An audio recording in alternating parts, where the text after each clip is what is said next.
प्रकाश इनामदार त्यांच्यासोबत लोककला काय आहे हे त्यांच्याकडनं मला शिकायला मिळालं.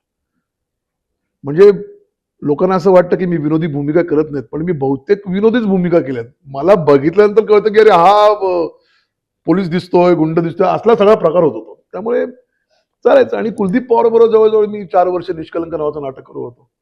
तळवलकरांबरोबर नाथ हा माझा, निळोभांबरोबर राजकारण गेलं चुलीत, प्रकाश इनामदार, जोडी तुझी माझी, यांच्याबरोबर शिकण्यात जी मजा आहे ना त्याला तोड नाही. म्हणजे आम्ही एक नाटक तुला सांगतो, मी सकाळी 9 ते रात्री 9, म्हणजे इनामदारांसारखा हुशार माणूस मी पाहिला नाही. त्याचं कारण तुला सांगतो. 8-9 तारखेला शो ठरला, 30 तारखेला लेखकाला नाटक लिहायला दिलं, त्यांनी एका दिवसामध्ये ते लिहिलं. 2 तारखेपासून नाटकाची तालीम सुरू झाली, सकाळी 9 ते रात्री 9, आणि आम्ही 9 तारखेला कॉन्ट्रास्ट शो केला होता. म्हणजे विचार कर, 12 तास, दररोज 12 तास तालीम, आणि अप्रतिम शो झाला.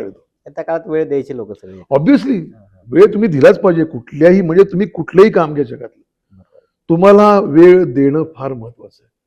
आणि ही कला अशी सहज नाही की आज केली चला आता काय आपलं सगळं जमते, असं नाही होत.